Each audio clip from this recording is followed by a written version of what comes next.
Sveiki! Tuvojās noliktais laiks 11, kad ir plānā sākt šo webināru. Pāris minūtes gan vēl pagaidīsim, es skatos, ka nav vēl visi, kas arī reģistrējušies pieteikušies. Bet kamēr vēl mēs gaidām, varbūt kāds var, lai es pārliecinātos, ka audio var dzirdēt, un kā ierakstīt čatiņā, tur, ka vai nu ielikt tīkšķīti, vai jā, ka dzirdu, vienkārši dot indikāciju, ka audio ir dzirdams. Redzu, jā, Inga, paldies. Redzu, ka audio ir dzirdams. Pirms vēl sākšanas es izstāstīšu, ka, ja ir jums kaut kādi jautājumi, jūs droši varat rakstīt čatiņā vai Q&A sadaļā. Vai arī, ja vēlaties uzdot jautājumu audio formātā, varat pacelt rociņu, ir tāda iespēja, un es jums varu ieslēgt mikrofonu tajā brīdī. Jā.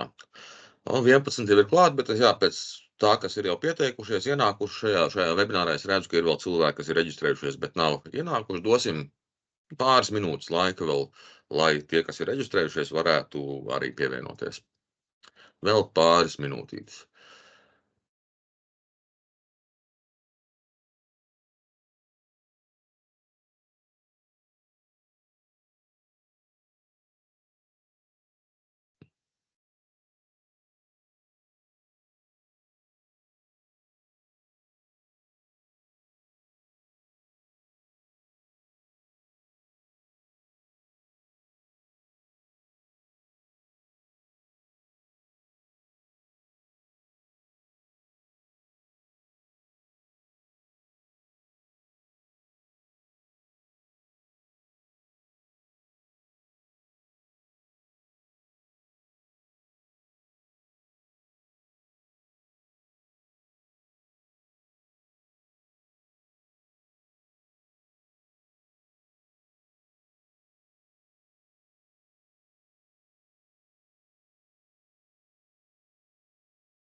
Esam devuši arī pāris minūtes cilvēkiem, kas gribēja pievienoties. Ir vēl, man izskatās, kādi, kas ir reģistrējušies, bet nav pievienojušies, bet, lai neliktu visiem gaidīt, es domāju, tad sāksim ar lēnām. Tie, kas pievienosies, tie pievienosies procesā.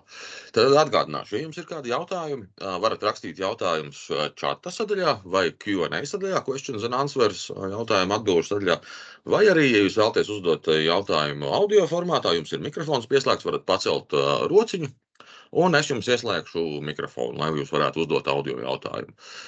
Ja jūs uzdosiet jautājumu, un es tam jautājumu būtībai pieskaršos prezentācijai vēlāk, es tā arī minēšu, un tad arī pieskarsies tajā tēmā, topikā, kā saka, kurā tas tiks apspriests, bet ja būs tāds jautājums, ko uzreiz atbildēt, tad es uzreiz vienkārši atbildēšu. Un nekautrējieties uzdot jautājumus, tā kā, lai varbūt arī dinamiskāk šis webinārs notiekās, un lai jūsu interesējās lietas tiktu jums atbildētas. Tātad šodienas tēma ir drošība internetā. Par to, kā EssetHome aizsargā internetu zīlēs. Tas kopskats tāds, ka mūsdienās jau ne tikai iekārta, bet arī konti, informācija internetā un publiskās lietas, un apskatīsim, kas būtu jādara. Apskatīsim gan principus, šajā gadījumā Esset kā risinājums, kurš piedāvā konkrētus programmatūras un aizsardzībai, bet pa lielam arī principus, kā arī kuru aizsardzības risinājumu, tos principus arī apskatīsim. Nedaudz par mani. Es esmu Egils Rupenhēts.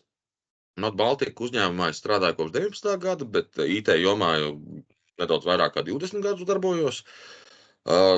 Konsultēšana IT risinājumos, ieviešanas, drošības konsultācijas Esset produkti, gan konfigurēšanas, uzstādīšanas, klientu atbalsts. Tas ir mans šis darbu pienākumu apjoms, ar ko es darbojos. Not Baltica uzņēmums, mēs esam drošības eksperti, kas palīdz izmeklēt uzlaušanas gadījumus, risināt ļaunprātīgās programmatūras problēmas un dalāmies pieredzē, sniedzam ikdienas konsultācijas un piedāvājam dažādus risinājumus, kas saistīti ar drošību. Šeit ir redzams arī mūsu pārstāvētie produkti, ESET kā drošības programmatūra, Senhasegura kā PAMS, Safety kā DLP risinājums, ir arī backup risinājumi un dažādi citi pārvaldības risinājumi. Bet pa lielam ar tādu IT drošību, IT drošības jomu pārsvarā. Tā, ok. Un tad iesim tālāk, kas ir šodienas plānā. Šodienas plānā mēs apstāmies, kas ir sensitīva informācija, kādi ir uzbrukuma kanāli, kā veidojās, tad ir iekārtas konti un nianses par šīm lietām, kad ir gan mums iekārta, un šajā gadījumā iekārta ir dators, iekārta ir mobilais telefons, iekārta var būt arī gudrais televizors par iekārtām. Un tad jau iesim pie konkrēta Asset Hub, ko Assets piedāvā šo drošības elementu kopumu, kas jums palīdz jūs aizsargāt jūsu iekārtu, jūsu kontus, jūsu informāciju internetu vidē. Un iekšā tur par VPN, par paroļu pārvaldnieku anti-theft, jeb latviski pretzakšanas. Man tas anti-theft gan patīkās labāk angliskais, bet pretzakšanas funkcionalitāte. Un arī parental control, vecāku kontroli. Šis ir tās lietas, ko mēs apskatīsim. Tad iesim pie informācijas.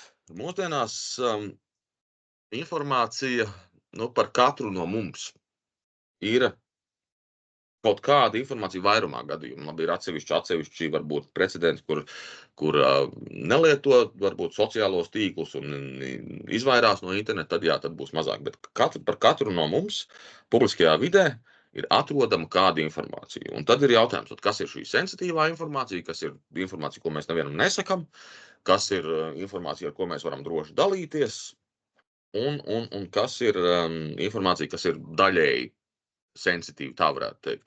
Šis ir tāds nedaudz mans skatījums. Es esmu lasījis dažādos gan aprakstos par to, kā tiek klasificētas šīs informācijas. Tagad ir diezgan bieži tas tiek GDPR sakarā, bet tas gan ir nedaudz savādāk, manuprāt, bet par informāciju kā tādu. Es domāju, ka vairumam no mums loģiski šķiet, kur tā svarīgā informācija, kas ir sensitīvā informācija, bankas konti, personas kodi, pases numuri, autovadītāja apliecības numuri, apdrošināšanas informācija, mājas adresi visdrīzāk mēs nepublicēsim, un arī telefonu numuru visdrīzāk mēs nepublicēsim publiskajā vidē. Lai mums kaut vai lai mums tikai nezvanītu neviens liekas un netraucētu. Par šo grupu es pieļauju, ka vairumam cilvēku piekritīs un nebūs tur diskusijas. Jā, šī ir tā svarīgā informācija, kas ir sensitīva un kas ir aizsargājama. Šī nav visa, ir vēl.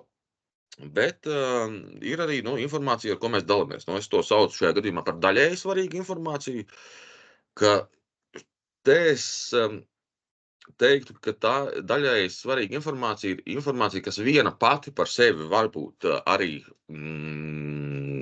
nedod nekādu ļaunumu, ka viņa ir pausta, bet kombinācijā ar citu informāciju jau var veikt, kā saka, ļaunprātis var šo informāciju izmantot. Jo tā doma ir tāda, ka daļai svarīgā informācija vairums no šīm lietām ir atrodama publiskajā vidē.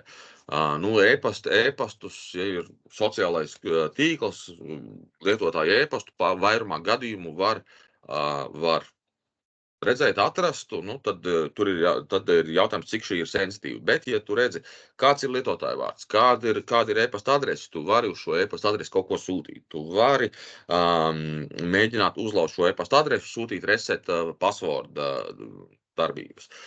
Šeit es esmu pierakstījis arī tādu lietu kā hobiju, atrašanās vietu un ikdienas rutīna. Tas ir, lai saprastu, ka ja ļaunprātis uzzina informāciju, kas jums patīkās, ar ko jūs nodarbojaties, kur jūs ejat, kur jūs atrodaties un kāda jums ikdienas rutīna, var tikt veikti pielāgoti jums uzbrukumi, nu, no sērijas jūs sociālajā portālā man liekat, ka jums patīk suņi, jūs ejat uz suņu patvērsmi, vedat viņu suņus pastaigās, un jums tas rūp, ļoti labi, viss forši, bet, ja ļaunprāt šo redz, ka jūs dalāties sociālajā tīklā šādu informāciju, viņš savu uzbrukumu pielāgos jums un sūtīs jums e-pastu aizsūtīs ar aprakstu sveiki, kur mums ir atvērām jaunu patvērsmi, piemēram, vajag, kur jūs varat reģistrēties, palīdzēt mums suņus izvest pastaigā. Un ir links uz kaut kurieni. Un links jau aizved uz internetu zīlēm, kur var būt ļaunprātīgā programmatūra, kur var būt viltus lapa, kur var būt dažādas ļaunprātīgas lietas, kur jūs nezināt, kur šis links aizved, šī saite. Jo apraksts un saite var būt divas dažādas lietas. Es jums varu uzrakstīt, es jums varu visādas brīnuma lietas e-pastā, kā saka, uzrakstīt, ja vajag. Un šī daļai te ir jāskatās, ka, ja jūs dalāties sociālajos tīklos ar informāciju, kas ir tas kopums? Un vēl viena svarīga lieta, ko es parasti par sociālajiem tīkliem pieminu, ka es iesaku pievērst uzmanību privātuma iestatījumiem, it īpaši tai sadaļai, ka jūs dalāties ar kādu informāciju, kas redz, vai viņi ir publiski, vai tikai tam jūsu draugu lokam tas ir pieejami redzam, un apsvērt ar to, ko jūs gribat teikt visai pasaulē, un ko jūs gribat teikt tikai pazīstamiem cilvēkiem no sērijas, tādā aspektā.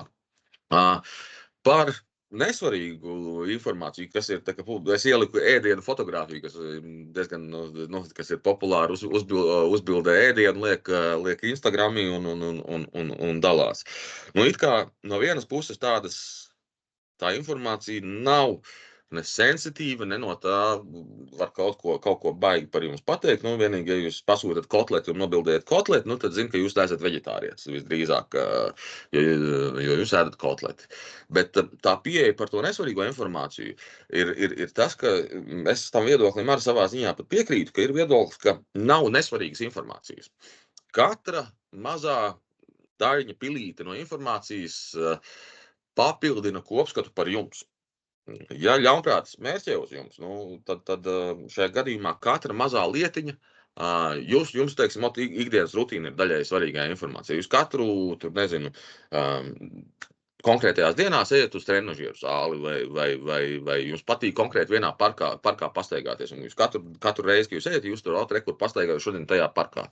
Un ja tā ir rutīna, kur notiek cikliski, nu, to var saprast, un to var redzēt, un jūs var arī satikt uz ielas. Jo ir arī uzbrukuma veidi, kur tev fiziskā pasaule tiek iesaistīta tādā ziņā. Līdz ar ko jebkura informācijas daļiņa var būt vērtīga, lai pastāstītu par jums kā par individu kaut kādu niansīti, ko var izmantot, lai veiktu jums mērķētu uzbrukumu.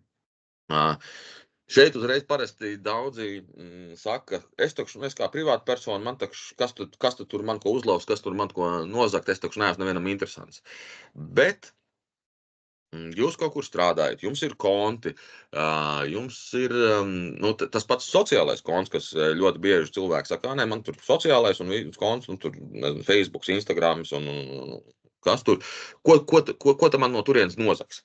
Bet šajā gadījumā ir, teiksim, ļoti populāri, ka ja tiek nozakts jūsu tas pats sociālā tīkla konts, pirmais, kas tiek darīts, visiem jūsu tiem konta draugiem vai profiliem, kas jums ir piesaistīti un kas jums ir piedraudzēti vai kā to sauc, visiem viņiem tiek rakstīts un no jums, kā no pazīstama cilvēka, tiek sūtīts kaut kāds links, bilde vai fails, kurā ir ļaunprātīgā programmatūra, ļaunprātīgais kods.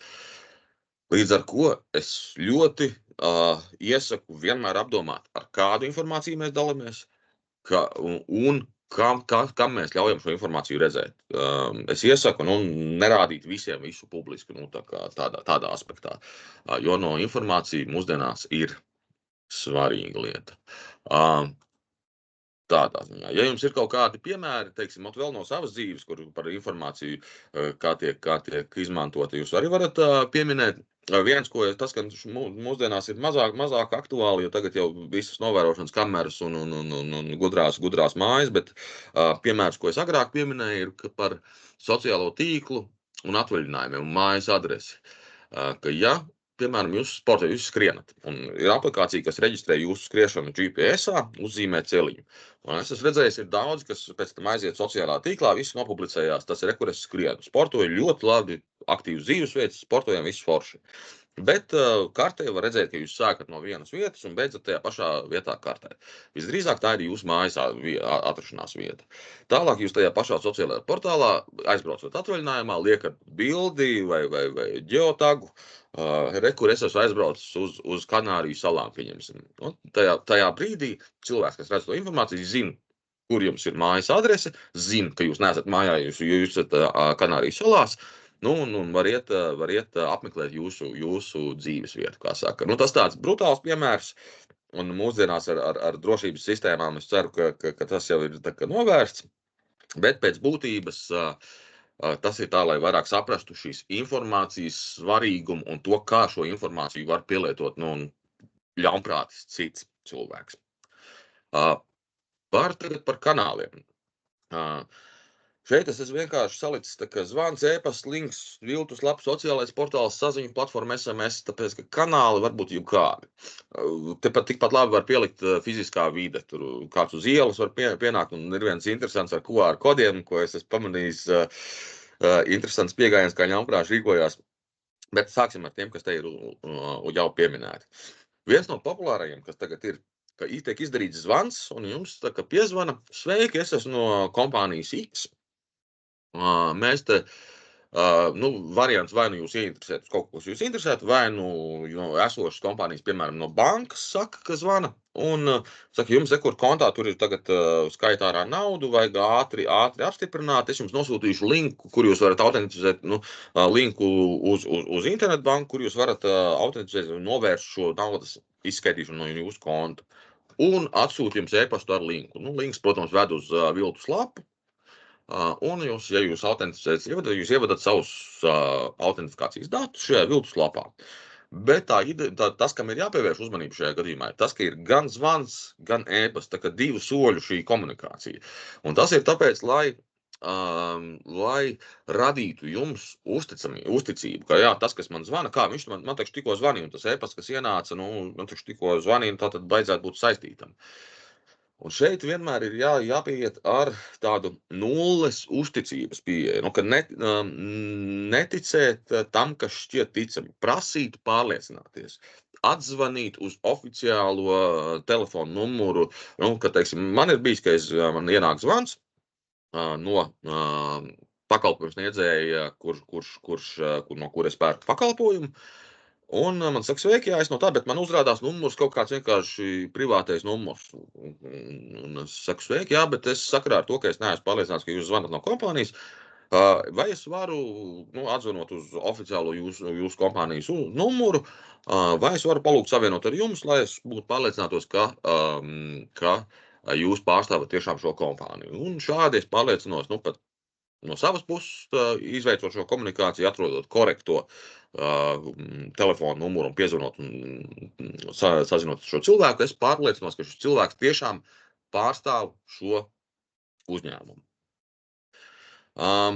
Saziņas platformas, sociālie portāli, SMS, arī visur, kur jums var atsūtīt kaut kādu ziņu, kur jums var nodot informāciju, visur jums var atsūtīt kādu ļaunprātīgu ziņu, ļaunprātīgu informāciju. Par viltus lapām.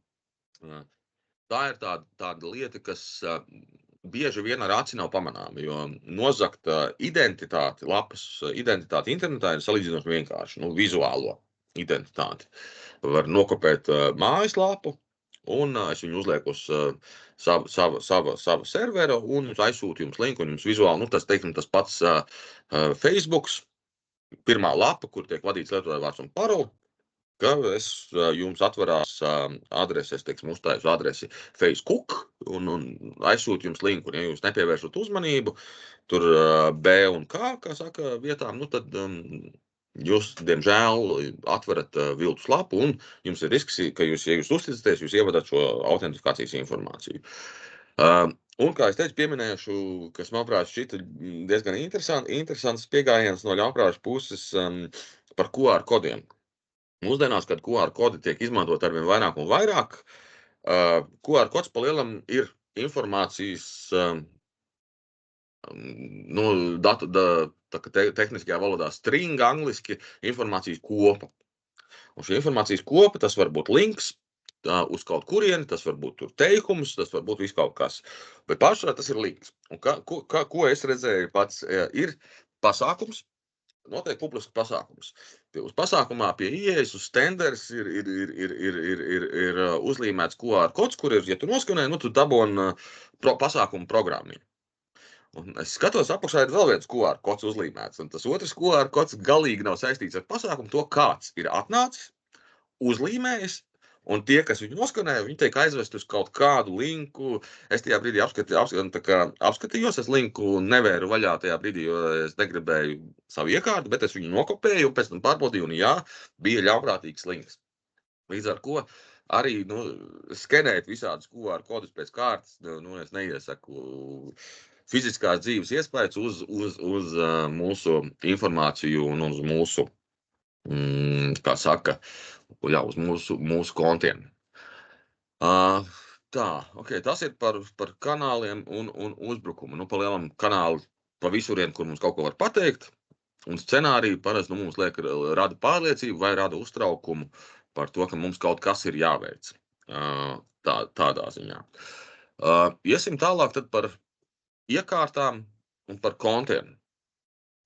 Šeit ir par iekārtām, kas ir vajadzīgs. Tātad aizsardzības risinājums, kurš veic programmu uzvedības pārbaudi, jo ir scenārijs, kā ar piegādes ķēžu uzbrukums, piemēram, kur programmatūrai ar atjauninājumu atnāk ļaunprātīgā koda gabals, kurš sāk veikt kaut kādas darbības. Un ja aizsardzības risinājumā nav programmas uzvedības pārbauda, tad šīs uzvedības izmaiņas, ka programma ir sākusi darīt kaut ko sliktu, to nevar pamanīt.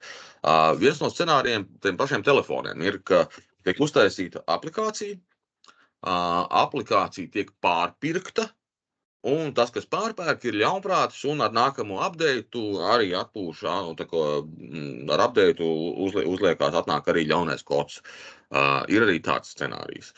Protams, failu pārbaude, kas vēl ir svarīga aktuālo draudu informāciju. Asset scenārijā tas ir Asset LiveGrid, kur ir reputācijas sistēma par visiem, par paraugiem. Tas būtu korektāk sauktos, ne tur faili vai kā, bet paraugi, jo tas var būt arī atmiņā.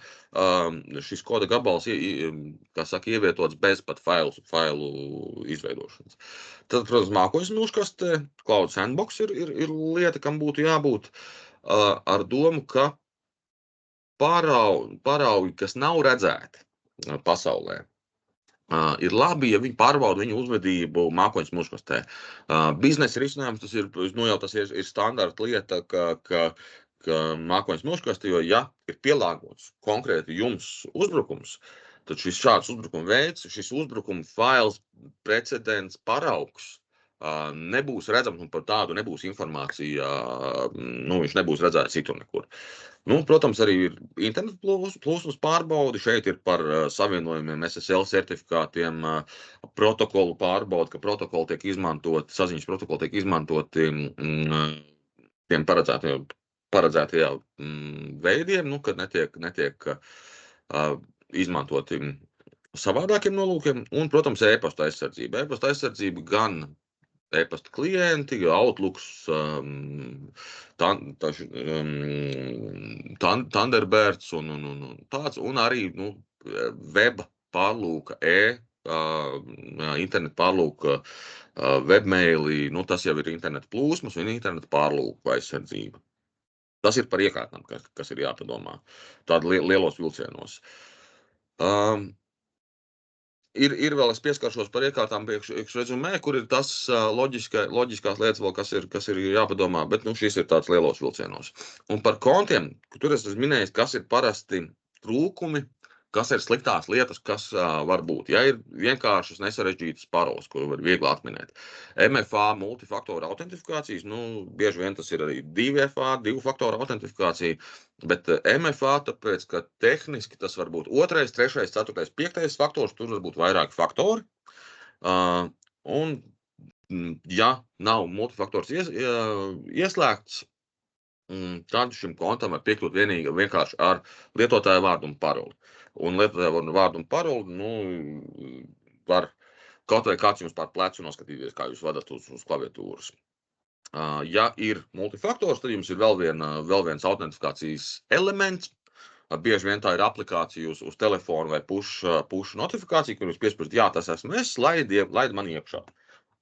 Un, protams, arī multifaktoram parasti ir iespējams atķeksēt, ka jums ir uzticamā iekārta, jūsu dators, jūsu telefons, no kur jūs slēdzaties uz šo kontu, ka šajā iekārtā neprasītu šo multifaktoru uz laika periodu. Parasti tur tiek atkarībā no sistēmas konfigurācijas. Vēl bīstamības kontiem ir, ja jūs pieslēdzaties no svešas iekārtas. Jums nav sava iekārta par rokai, jūs autentificēties kontā no svešas iekārtas. Šeit, protams, uzreiz ir, ko es saku, ja ir tāda vajadzība un jūs tā darat, izmantojiet private logu, kas ir inkognito vai private logu atkarībā no pārlūku programmas, viņi dažādi saucās, bet mode, kā saka, režīms, kurā pie šī inkognito vai loga aizvēršanas tiek dzēsti visi dati, kas tika šajā loga darbības laikā, kas tika savākti fonā. Protams, pieslēgšanās no nedroša sveša tīkla, tas ir risks, jo informācija, kas tiek sūtīta pa tīklu, var tikt pārtvērta. Protams, ja ir SSL savienojums ar mājaslapu, tad tur tiek šifrēts un tur tiek nodrošināts vismaz kaut kāda līmeņa aizsardzība, bet atkarībā no šifrēšanas mehānisma ir arī risinājumi, kas var vāju šifrēšanas mehānismus atšifrēt diezgan vienkārši. Un šeit risinājums būtu jau tur VPNs, tas ir salīdzinoši labs risinājums, kas novērš šādus svešus tīklus VPNs, kur viss trafiks tiek šifrēts vēl papildus. Protams, dalīšanās ar paroli, tas, ka jūs iedodat sava konta paroli kādam citam, tas ir, manuprāt, vispār nepieļaujami. Un mūsdienās, kad ir iespējas ar tiem pašiem paroļu pārvaldniekiem dalīties ar paroli, pat tā, lai dalies ar otru cilvēku, viņš var izmantot, bet viņš nevar redzēt šo paroli. Tas ir vēl drošāks variants, ka, ja tomēr ir, kā piemērs, gan tas ir vairāk arī uzņēmumos, ka ir uzņēmums sociālais konts, kur viņiem tur ir vairāk cilvēku, liek iekšā informāciju, publicē, tad loģiski, ka vajag vairākiem piekļuvi. Un tad labā praksa ir, ka ir šis konta piekļuvi, bet cilvēki var viņu izmantot, nevis viņu zina. Un vēl viena riska lieta, tas gan šobrīd es statistiski neredzu, ka tas ir liela daļa, bet potenciāli es redzu, ka uz nākotni šī riskantā daļa var palielināties, ir autentifikācija trešo pušu aplikācijās. Kā piemēram, ar Google kontu mēs varam autentificēties ļoti daudz platformās. Un šajā gadījumā arī es varu uztaisīt platformu, kur paprasīt šo autentificēties ar Google kontu un autentificēt ar Google kontu, jūs dodat, tur parasti tiek izmest tiek parādīt uzņemstoši, kādas tiesības jūs dodat, un, ja jūs tur palasat, tad tur diezgan daudz ko var, tiesības uz šo kontu darbībām var dot. Un apakšā ir, es esmu pierakstījis vietējais atbalsts, tas, manuprāt, ir vienmēr labi, jebkuram risinājumam, kuru jūs izvēlaties, ir labi, ja jūs izvēlaties risinājumu, kuram jūs zināt, ka jūs supportu vai atbalstu varēsiet sasniegt. Kā piemēram, ja jums ir Microsoft, un jums ar Microsoftu ir kaut kādas problēmas, un jūs esat kā privāta persona, pamēģiniet uzrakstīt Microsoftam un pastīties, cik ātri viņi jums atbild un cik ātri viņi risina jums problēmas. Ja ir risinājums ražotājs, kuram ir pārstāvis vietējā valstī, tad, teiksim, pa e-setu, jūs varat piezvanīt man, mēs varam saslēgties, uztaisīt sesiju, varam atrisināt jums tepatās uzreiz un ātri. Supporta reakcijas laiks, kas, manuprāt, arī ir tā kā svarīga lieta. Tā, es pastīšos, vai nav kaut kādi jautājumi vēl ienākuši. Šo dotajā brīdī es gan neredzu, ka būtu kaut kādi jautājumi ienākuši. Šī ir tā teorētiskā puse par to, kā tie uzbrukumi tiek veikti. Jā, dotajā brīdī jautājumu nav. Ja ir, atgādinu, rakstiet, vai arī paceļat rociņu, tad es ieslēgšu mikrofonu. Šobrīd rociņu neviens nav pacēlis un neviens vienu jautājumu nav uzdevis. Labi, tad ejam tālāk. Tālāk iesim pie Asset Home jau kā pie risinājuma, kas palīdz šo visu. Tas ir drošības kopums, drošības komponentu kopums, tā es teiktu. Kurš nodrošināt var šo visu? Ir tātad atkarībā gan no Asset licences līmeņa, jums iekļaujās viena vai vairākas no funkcionalitātēm. Bet tas Asset Home ir domāts, ka ja uzņēmumā gadījumā ir centralizētā pārvaldība, kuras tiek IT darbinieks centrāli skatās iestatījumus, pārvalda, skatās, kas tiek noķerts, veids izpētes, analīzes un šādu pārvaldību, tad šajā gadījumā mājas lietotājiem Asset Home ir tas portāls, kurā jūs pārvaldat licenci, pārvaldat savus pakalpojumus un redzat, vai viss ir aktuāli. Nav gan tik detalizētas iespējas uzdot uzdevumus vai uz pašu iekārtu, bet jūs vismaz redzat. Šī ir tā, ja jums ir mājas produkts, un jums nav Asset Home konts, es domāju, ka pirmā, ko jūs darat, reģistrējat Asset Home kontu. Bet tātad, jā, ir iekļaujās, jo šobrīd tas ir viss klāsts, kas ir Asset Home, VPN risinājums, password managers, identity protection. Identity protection gan ir tā, ka uz konkrēto brīdi mūsu rajonā vēl nav pieslēgta šī mūsu geogrāfiskā reģionā, Latvijā nav pieslēgta, bet tūlītās vajadzētu būt. Un identity protection, tāpēc uz dotajā brīdī arī baigi detalizēti neiešu iekšā, bet pēc būtības tas ir. Tā, ka tiks ieslēgts arī Latvijas reģionā, tur ir, ka jūsu kontu, jūsu interneta identitāšu pārbaude, kāda informācija ir publiski pieejama, vai netiek pārdoti kontu autentifikācijas dati melnajā tirgu, melnajā internetā, vai jums ar jūsu e-pastiem nav reģistrēti vēl kādi konti, šāda veida pārbaudas, jūsu identitātes pārbaudas, tas ir iet šajā sadaļā, bet tas tuvākajā laikā vajadzētu būt arī Latvijas reģionā, bet dotajā brīdī vēl nebija. Antikreta funkcionalitāte, kas ir iekārtas predzakšanas funkcionalitāte un parental control, kas ir vecāku pārvaldības.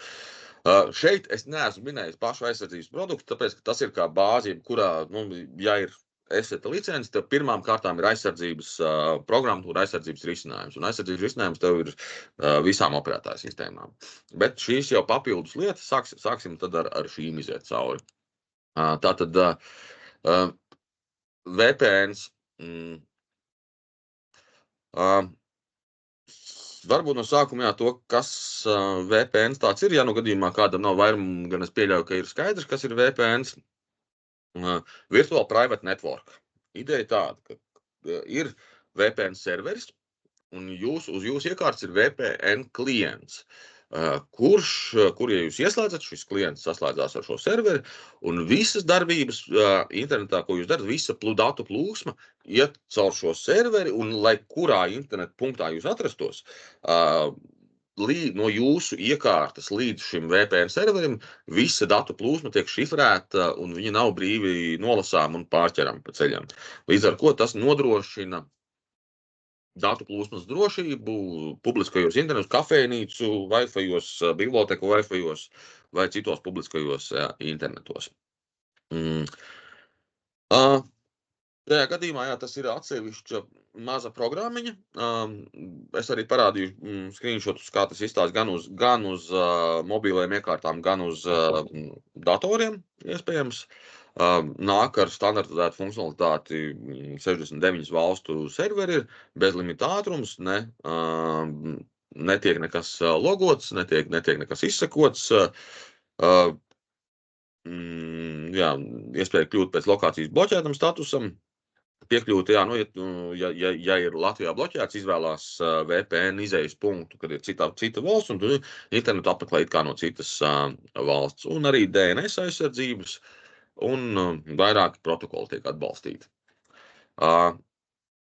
Tātad, jā, šeit ir par to, uz kādām iekārtām, uz kādām operētāju sistēmām atbalsta. Kā jūs redzat, ir Windows, Macintosh, Androids un arī iOS iekārtas. Šeit ir vizuāli, kā tas izskatās uz Androidu. Uz Androidu, jā, ka tas ir vienkārši vienas pogas pieskāriens un ir ieslēgts. Šajā gadījumā vizuālajā paraugā es atstāju automātisko, kas bija no Dallasā, kā saka, no Dallasas izējas punkts bija. Tad es internetu apmeklēju it kā no Dallasas. Protams, ir iespējams arī auto startus un auto savienojums veikt, lai viņš, ja jūs ieslēdzat, tad viņš automātiski pieslēdzās. Un arī var izvēlēties konfigurācijas un detaļas. Un šādi tas izstās uz Windows datora. Jā, arī var pieslēgt. Es šeit vidējā bildē varu redzēt, ka viens arī es VPN, bet Latvijas lokācija, ka es joprojām no Latvijas skatos, bet nav mana interneta servera ISP, interneta providera sniegtā adrese. Un jā, arī visas konekcijas, autokonekti un viss šis ir iespējams. Tas ir par VPN. Tas ir risinājums, kas palīdz aizsargāt jūsu datu plūsmu, ja jūs slēdzaties kaut kur no nedroša, nezināma, nepazīstama tīkla. Ir īpaši no publiskiem tīkliem neslēdzamies uz bankām, neslēdzamies uz neapmaksājam ar karti internetu veiklā. Tas ir liela riska publiskajos tīklos, tādas lietas nevajadzētu darīt. Nākamais tad ir paroļu pārvaldnieks. Paroļu pārvaldnieks ļoti laba un, manuprāt, nepieciešama funkcionalitāte. Es pats izmantoju, jā, arī es uzskatu, ka ērti un labi. Ir iespējams ģenerēt paroles, automātiski aizpildīt, glabāt, un ir arī risinājumi, ka var arī veikt dalīšanos. Asset gadījumā paroļu pārvaldnieku funkcionalitāte ir pieejama, ja ir licence, kurā iekļaujās šī funkcionalitāte. Licenšu tipus var asset.lv paskatīties. Glabā jūsu paroles, var ģenerēt paroles, var automātiski aizpildīt, ja jūs atverat lapu, kurai ir saglabātā parola, automātiski atpazīst un aizpild un autentificējās. Kā arī multifaktors var menedžēt un jā, ērti sarežģītas garas paroles. Jā, var ģenerēt. Integrējās ar pārlūku programmām, arī visām platformām ir atbalsts. Un ir arī drošības pārbaudes, kas arī screenshotā es arī parādīšu, būs redzams, ir drošības pārbaudes par jūsu šiem kontiem, ja jums ir reģistrēts, tad, teiksim, tas pats sociālā tīkla konts, tad arī pārbaude par šī sociālā konta drošību, drošības ziņojums, kur ir šī puse. Un SecureMe podziņa, ar kuru, ja jums ir aizdomas, ka kāds ir kaut kur jums piekļūs, SecureMe un no visa izlogojās ārā. Tāda funkcionalitāte arī, manuprāt, laba. Jā, šeit ir par multifaktoru, ko jūs jau pieminēju. Un binās par to, jā, ka var arī atcerēties jūsu kontā. Šeit ir piemēri, kreisie divi ir no Android iekārtas. Jā, šajā gadījumā vidējā bildē security report man nav daudz kontu, man ir tikai 2 konti.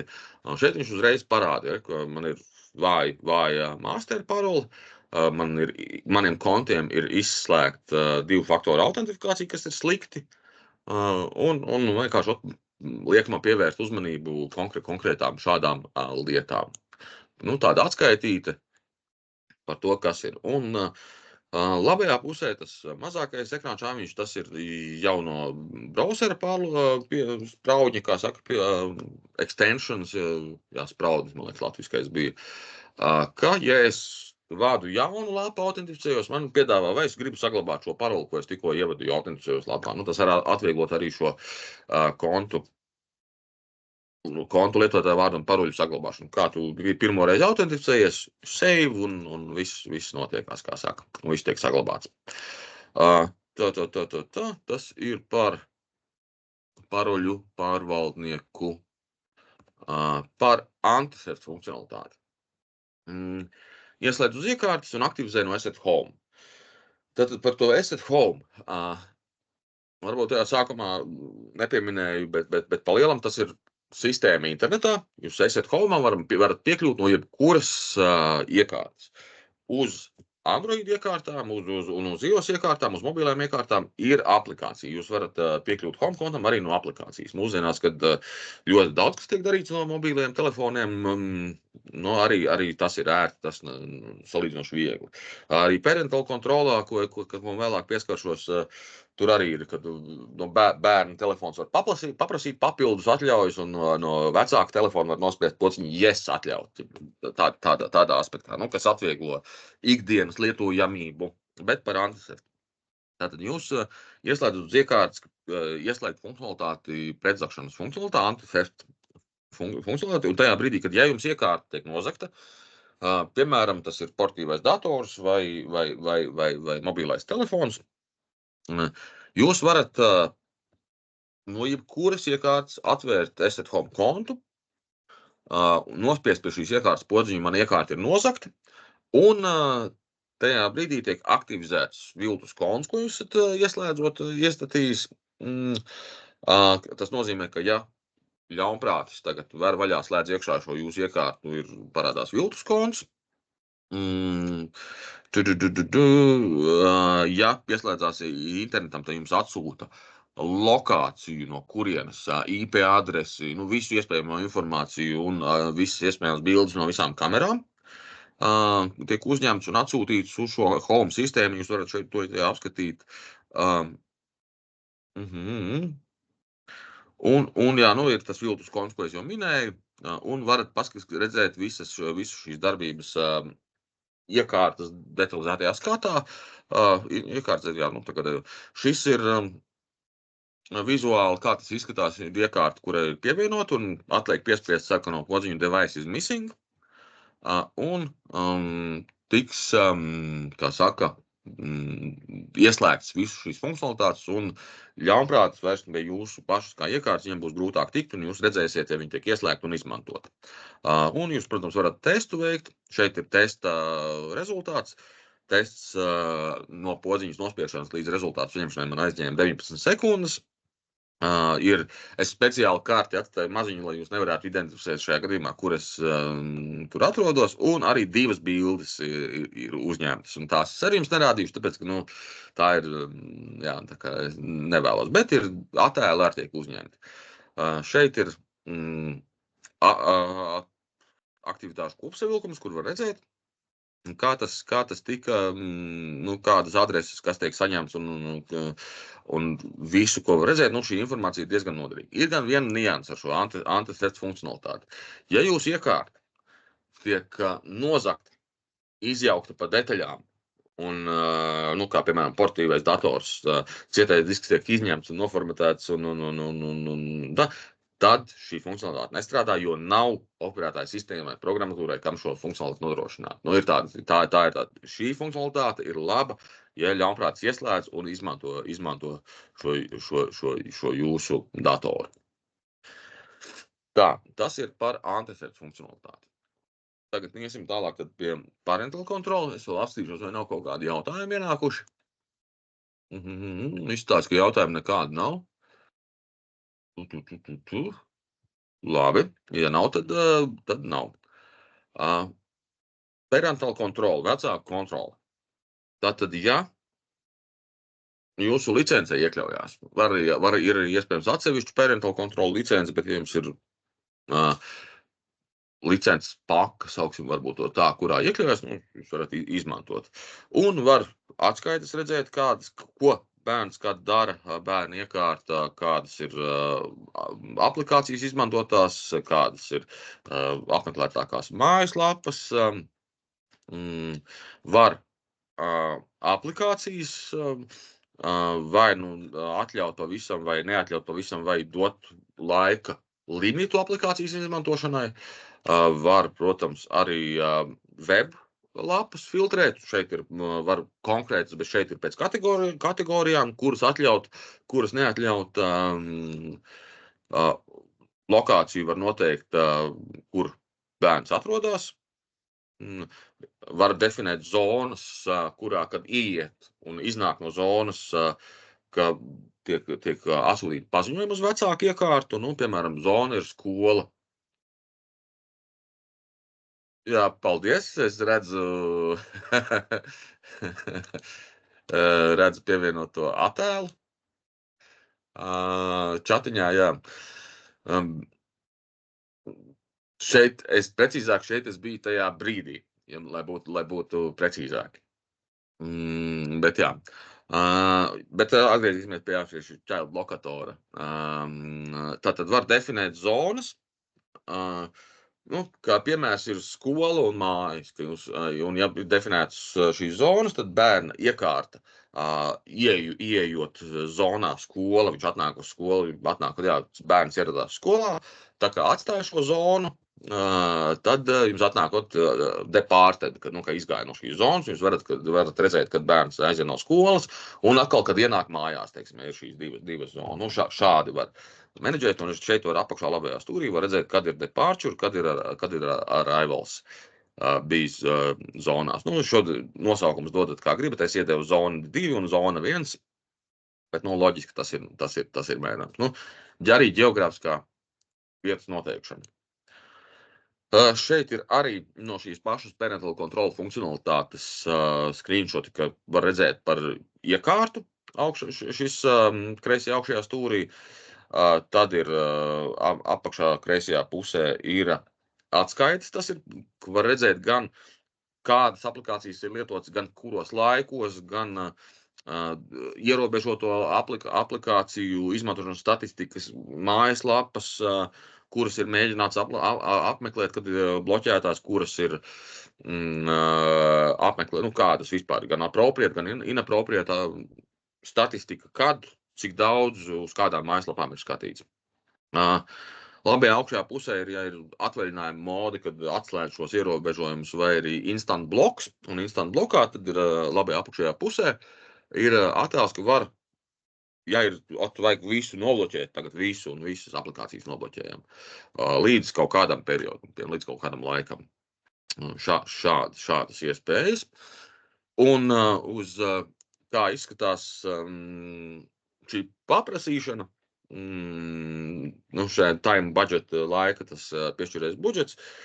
Kreisās divas bildes, kreisajā pusē pirmais ir pārsniegts laiks, tad ir ask parents podziņa, un tad ir message sent ir nosūtīts, un uz vecāku iekārtas izlec šāds paziņojums. Vai es gribu dot papildus laiku šai bērnu telefonu lietošanai, un es izvēlos, cik daudz laika, jā vai nē.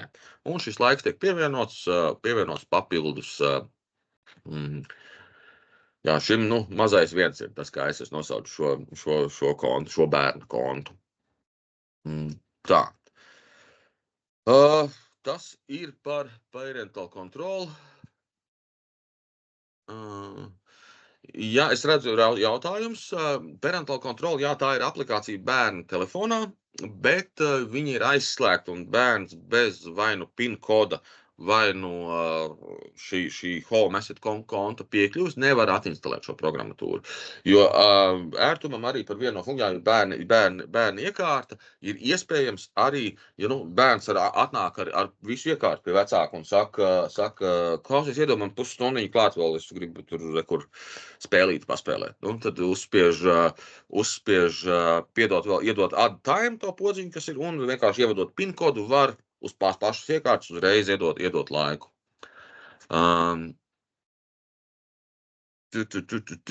Tā, es redzu, ir vēl viens jautājums no Gunāra. Daudzfaktoru autentifikācija. Jā, pastāv. Multifaktoru autentifikācija pastāv. Šajā gadījumā es gan ieteiktu skatīties no divām pusēm. Viens ir, ka, piemēram, sociālo tīklu un kontiem, kā tādiem e-pastu kontiem, jums jāslēdz iekšā multifaktoru autentifikācija, jeb šis divu faktoru autentifikācija ir pašā sistēmā pie konta. Un šajā gadījumā šie autentifikātoru aplikācijas ir ļoti daudz un dažādas. Jūs varat izmantot, ir Google autentifikators, ir Asset Secure Authentication, ir LastPass autentifikators, ir daudz šādas, kas ģenerē tos vienreizējos kodus. Un šajā gadījumā tehniski no sistēmas konta viedokļa, vai tas ir e-pasta konts, e-pasta kontam ir vienalga, kuru multifaktoru jūs izmantojat. Šajā gadījumā tas ir vienkārši, jums ir viens risinājums, jums ir ērtāk, ka tas ir tajā pašā risinājumā. Tādā aspektā. Tā.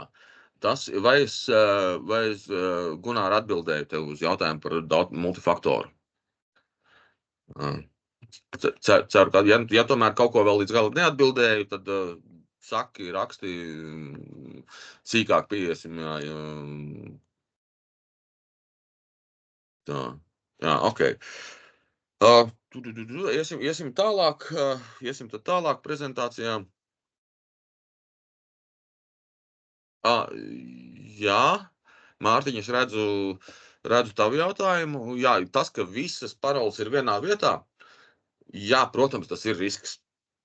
Bet jautājums, kas ir mazāks risks?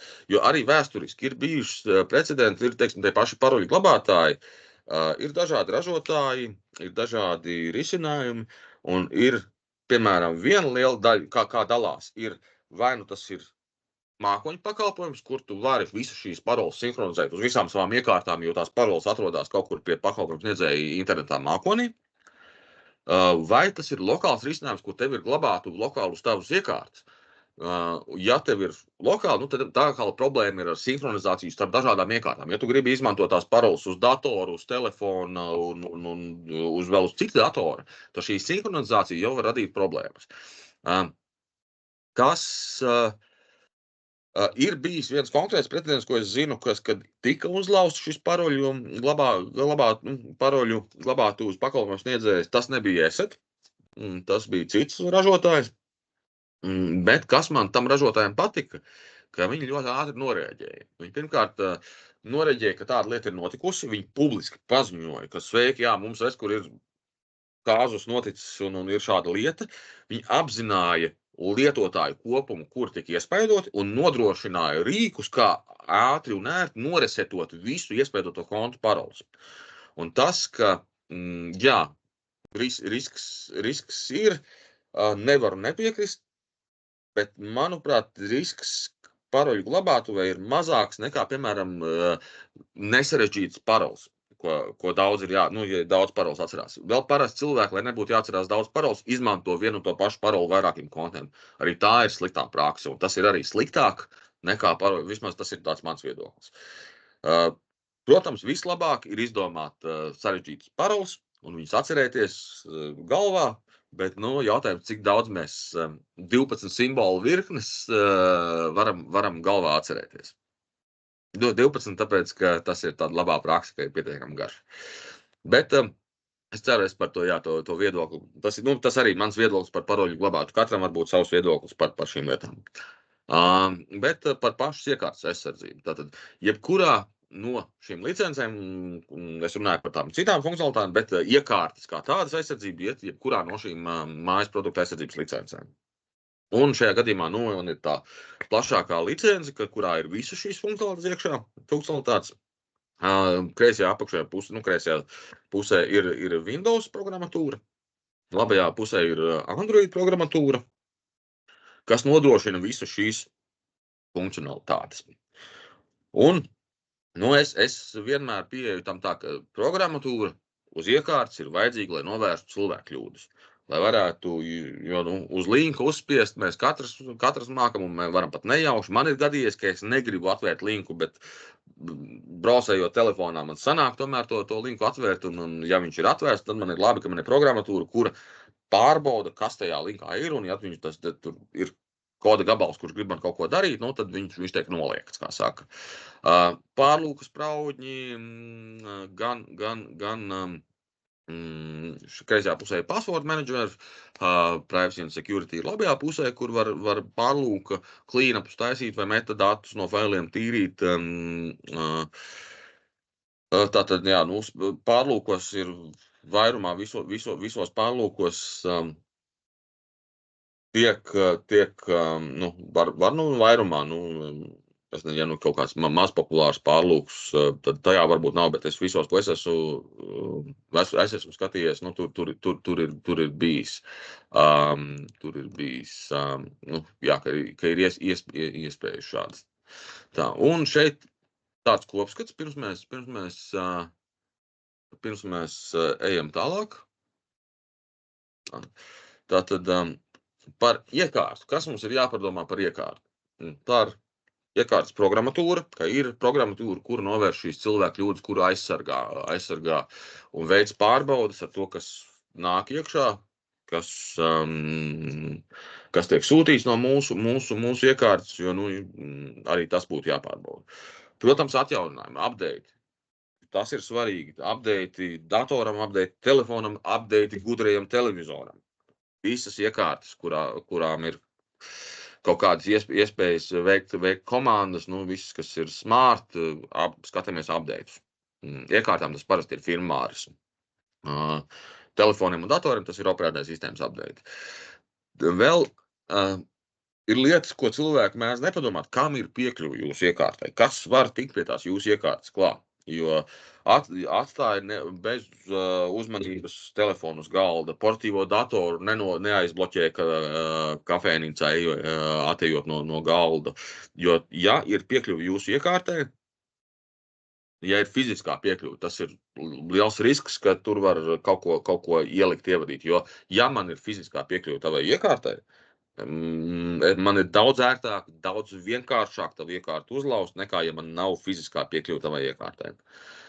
Un uzticama programmatūra. Uzticama. Nu, šajā gadījumā gan no zīmoliem var skatīties zīmols, ražotāji, brendi, kas ir uzticami, gan arī uzlaustā programmatūra, kas ir krakedi, kā tautas valodā saka. Es neņemos apgalvot, kad uzlaužot, tur nav pielikts kaut kas klāt. Vai jūs esat gatavi apgalvot ko tādu? Tas ir katra individuāls jautājums. Par informāciju.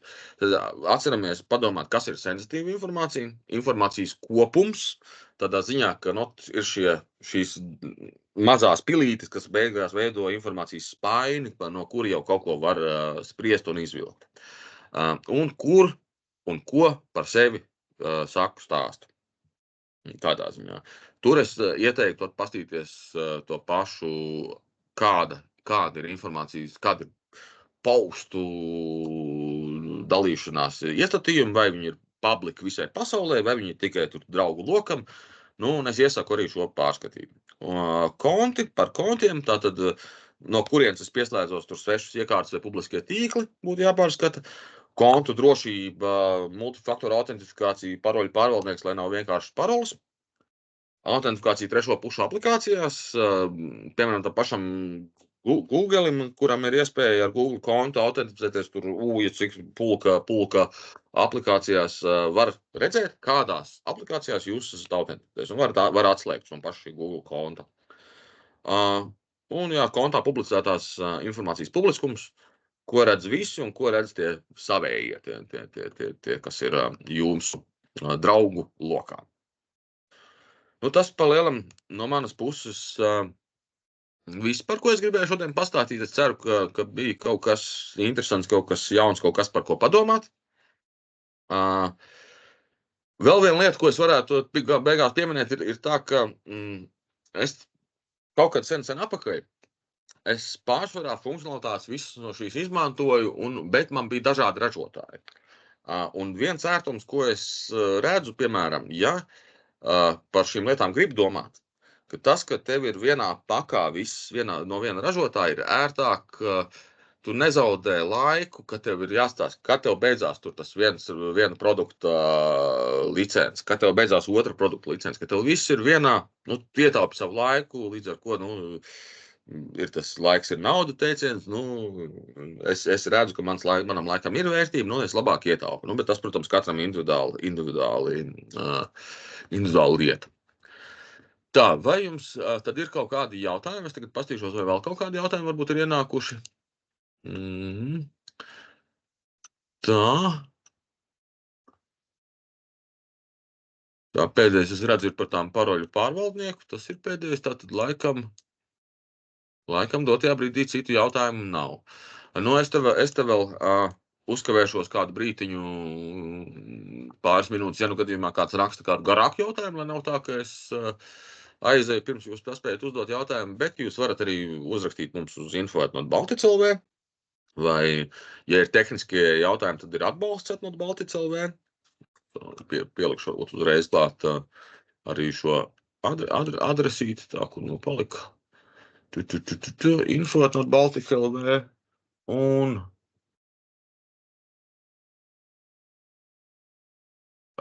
tā ierakstījās, sorry, un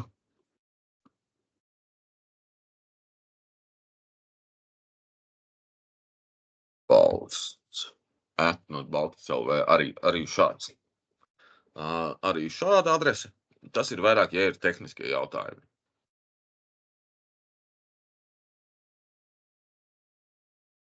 Jā, es redzu, ja čatā cena priekš mājas lietotājiem nedraudzīga. 5 eiro mēnesim. Ir tā, ka cenu ir dažādas iespējas. Tu vari abonements reizi mēnesī, tu vari nopirkt uz gadu, un tu vari nopirkt uz 3 gadiem. Tu vari nopirkt vienai iekārtai, tu vari nopirkt 2, tu vari nopirkt 5, atkarībā no licences tipa, tur ir dažādas ieskaiti vai 10 ierobežojums vai kā. Un šajā gadījumā, jo uz ilgāku laiku un uz vairāk iekārtām, jo cena par vienu vienību sanāk mazāka. Nu, un ja grib vislētāko cenu, tad jāpērk ir visām iekārtām reizē uz 3 gadiem no sērijas. Tādās. Ja mājā ir 5 lietotāji, jā, nu, es iesaku apstīties, ir šie dažādie plāni. Es zinu, publiskajā vidē STLV primāra cena ir par mēneša abonementu, bet ir arī citas izcenošanas iespējas. Ka ir uz mājas lapā var pirkt, tas ir STLV, nospiežot pirkt, tiks pārvirzīts uz mūsu internetu veikalu, kur jau varēs tad izvēlēties vairāk nianses. Vai tas ir mēneša maksa, vai tas ir gads. Un arī STLV labajā augšējā pusē ir tas veikals, adrese ir sat.no32.lv internetu veikalam, un tur jau var nianses, bet ir iespējas dažādu šo apmaksas periodu, lai tā to būtu precīzāk saukt, izvēlēties. Tādā ziņā. Okay. Ja ir vēl kādi jautājumi, droši nekautrējieties, rakstat šobrīd vēl čatiņā vai Q&A sadaļā, ja ir kādi jautājumi. Ja nē, tad, ja nav jautājumi, tad paldies par veltīto laiku. Un līdz nākamajam mums periodiski šo būs arī pieejams ieraksts šī webināra. Jā, un varēsiet arī apskatīt, būs arī nākamie webināri. Sekojiet sociālajos tīklos, platformās, sekojiet mums, mēs dosim informāciju, kur ir, kad būs nākamais.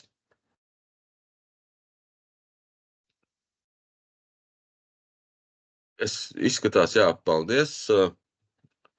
Izstāst, ka jautājumu nav, tad es arī finišēšu šo webināru. Ja jums tomēr kādi jautājumi parādās, atcerieties, ka varat ar mums sazināties arī e-pastos, uzrakstīt. Mēs labprāt palīdzēsim, atbalstīsim, konsultēsim un, kā saka, virzīsim uz drošību. Labi, paldies un visu labu!